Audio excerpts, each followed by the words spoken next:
My husband told me his ex claimed our son needed both parents under one roof, and that she was right.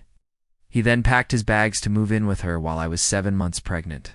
I sent the custody papers he'd been hiding, along with texts about their co-parenting sleepovers, to his entire family group chat. I also included ultrasound photos captioned, "Guess who else needs their father?" and watched his perfect reunion fantasy crumble. I'm 29, and my husband David is 32. We'd been married for 3 years, and I was 7 months pregnant with our first child. David has a 6-year-old son, Tommy, from his previous 4-year relationship with Rachel.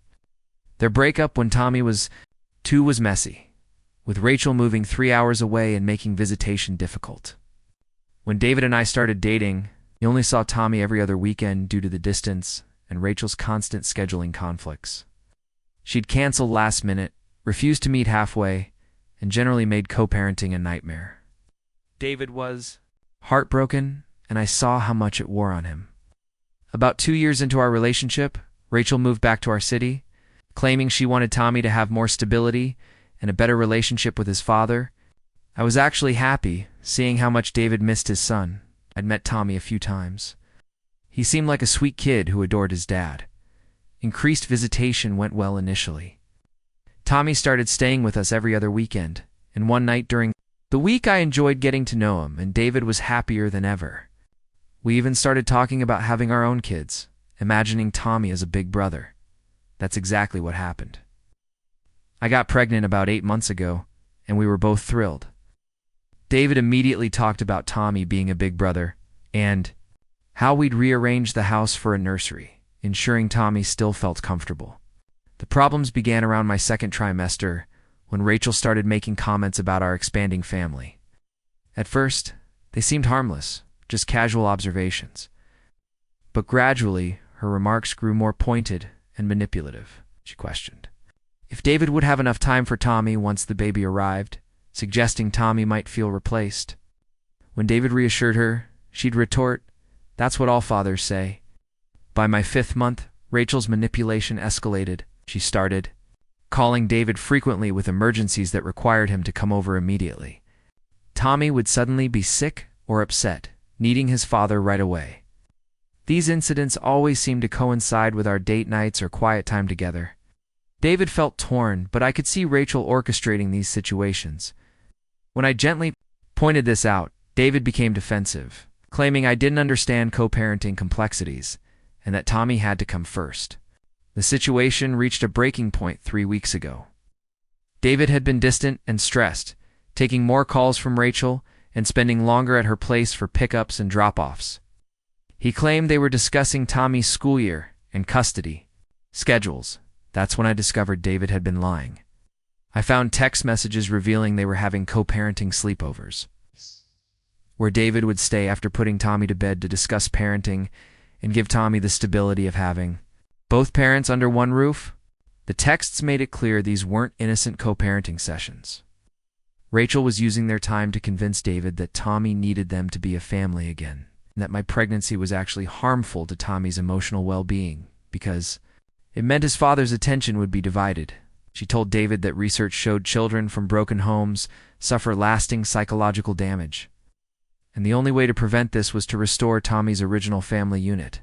She convinced David that by having a baby with me, he was choosing his new family over his son, who needed him more. This manipulation was sophisticated. Playing directly into David's guilt about the years he'd missed with Tommy, Rachel positioned herself as the self-sacrificing mother, while painting me as the selfish stepmother trying to replace Tommy. What made it even more insidious was that Rachel had been physically intimate with David during these sleepovers. The messages referenced them reconnecting and remembering what they had together, and how much more natural their family felt compared to the artificial family David was building with me. David had been completely swayed. He genuinely believed he faced an impossible choice between his existing son and his future child, and that prioritizing Tommy, who was already here and needed him more, was the right thing to do. The confrontation happened on a Thursday evening after David returned from another extended visit to Rachel's. He sat me down, explaining he'd been thinking about our family and reached difficult conclusions. He said Rachel had made valid points about stability for children and the lasting emotional damage of divorce. He'd realized his responsibility to Tommy came first, requiring sacrifices for his son's well-being. Then he dropped the bombshell. He and Rachel had decided to try again, for Tommy's sake. Meaning he needed to move back in with them, to provide the stable, two-parent household Tommy deserved. Rachel says Tommy needs both his parents under one roof, and she's right, David said, avoiding my gaze. A broken home isn't fair to him. He's already been through enough instability. I was stunned. I couldn't believe my husband was abandoning his pregnant wife to move in with his ex because she'd convinced him it was better for their child. What about our baby? I finally managed to ask. What about our marriage? David had clearly prepared for this, said our baby would be fine because babies adapt more easily, and I was strong enough for single motherhood. While Rachel needed his support for Tommy, he claimed that once Tommy was older and more secure, maybe we could work something out, but for now he had to prioritize the child who was already here and struggling. I realized in that moment that David had been completely manipulated, but also that he chose to believe her because it gave him permission to do what he apparently wanted. No rational person abandons their pregnant wife because an ex claims their child needs a traditional family structure. I told David that if he walked out that door to move in with Rachel, he shouldn't bother coming back. If he truly believed choosing his ex over his pregnant wife was right, then he'd made his choice and would live with the consequences. David packed a bag that night and left. Said he hoped I'd understand eventually that he was trying to do the right thing for Tommy, and that this decision didn't mean he loved me or our baby any less. After David left, I spent days in shock. I couldn't believe my marriage ended so abruptly, facing single motherhood because my husband was convinced by his manipulative ex that their 6-year-old needed them to play house. I was hurt, angry, and terrified, but a cold, calculating fury began to simmer about Rachel's orchestration and David's complicity. That's when I started digging deeper into David's phone records and email accounts, which I still had access to. What I found made the situation even worse. David had been hiding active custody modification proceedings Rachel had initiated. She was seeking primary custody of Tommy. Claiming David's marriage to me and our planned baby created an unstable environment. The legal papers painted me as a homewrecker, trying to replace Tommy, arguing that protecting Tommy's emotional well-being required limiting David's visitation unless he ended our relationship. Rachel had been using the custody threat to manipulate David, knowing he'd do anything to avoid losing access to Tommy. She positioned their co-parenting sleepovers as evidence of a stable home, while arguing David's divided loyalties made him an unfit father. The most damning evidence was a series of texts between Rachel and her sister. Rachel admitted she'd never gotten over David and moved back specifically to break up his marriage and get him back. She'd been using Tommy as a weapon. In one revealing message, Rachel wrote, "Tommy is the perfect excuse to get David back. He feels so guilty about the divorce and missing those early years that he'll do anything I ask if I frame it as being about Tommy's needs. The pregnancy actually makes this easier because now I can claim David is abandoning his first child for his new family." Armed with this, I realized I had a choice: quietly accept David's decision and move on as a single mother, or ensure everyone understood exactly what happened. I chose the nuclear option. I compiled all the evidence, the hidden custody papers, the texts between David and Rachel about their sleepovers, Rachel's texts with her sister revealing her true motives, and screenshots of Rachel's social media posts celebrating her family reunion. Then, I sent everything to David's family group chat, which included his parents, 2 siblings, and several cousins who had been supportive of our marriage and excited about our baby. Along with the evidence, I included a message: "Since David has decided that Rachel and Tommy need him more than his pregnant wife and unborn child, I thought his family should know the real reason their son and brother abandoned his 7 months pregnant wife. Apparently, being manipulated by an ex who admits she's using their child to break up his marriage is more important than keeping his wedding vows." I also included several ultrasound photos with the caption, "Guess who else needs their father?" The response was immediate and explosive. David's family was horrified. His mother called me within an hour, crying and apologizing for his behavior. She'd always thought Rachel was manipulative and worried when David started spending more time there, but never imagined it would lead to this. David's father was furious, calling David immediately and demanding to know how he could abandon his pregnant wife for a woman openly admitting to using their grandchild. The call did not go well, with David trying to defend himself and his father hanging up. David's sister, Sarah, was the most vocal. She posted in the family group chat, "I am absolutely disgusted by this behavior. Rachel has been poisoned from day one. And now she's destroyed David's marriage and is about to make our nephew grow up without his father. This is not about Tommy's well-being. This is about a manipulative woman who can't accept that her relationship is over." But the real shock came when David's brother Mark shared additional information. Apparently, Rachel had reached out to David's family members individually over the past few months, trying to plant seeds of doubt about our marriage and suggesting I was trying to push Tommy out. Mark said Rachel had called him claiming I'd made negative comments about Tommy and that David was being forced to choose between his son and his new wife. She'd been building a narrative that I was the problem, setting up the justification for David's eventual departure. The family group chat exploded, with members sharing their own stories of Rachel's manipulation. David's cousin, Lisa, revealed Rachel had asked her to talk to David about how difficult stepmothers could be, while his aunt mentioned Rachel had sent her articles about the psychological damage of blended families. It became clear Rachel had been running a month-long campaign to isolate David from his support system and make his family believe leaving me was the responsible thing to do for Tommy's sake. David apparently tried to defend himself to his sister, but Sarah quickly shut him down. She told him she'd seen Rachel's true colors years ago and couldn't believe he was destroying his life and marriage for someone clearly using their child as a weapon.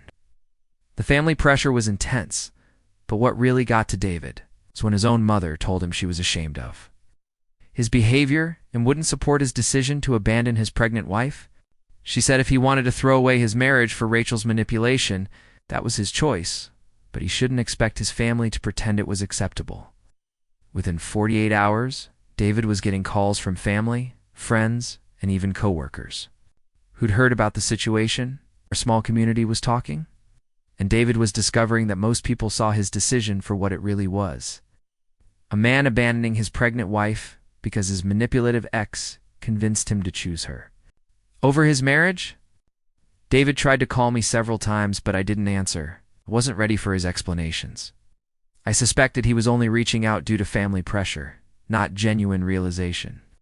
Things got even more interesting when Tommy's school got involved. Apparently, Rachel had been telling people there that she and David were reconciling for their son's sake, and word got back to some parents who knew us. One of them, Jennifer, reached out, concerned. Jennifer's daughter was in Tommy's class, and she'd heard stories from Tommy about his parents getting back together and his dad moving home. Jennifer, knowing David was married to me and we were expecting, was confused. When I explained, she was appalled and offered to help. That's when Jennifer told me something that revealed the depth of Rachel's manipulation.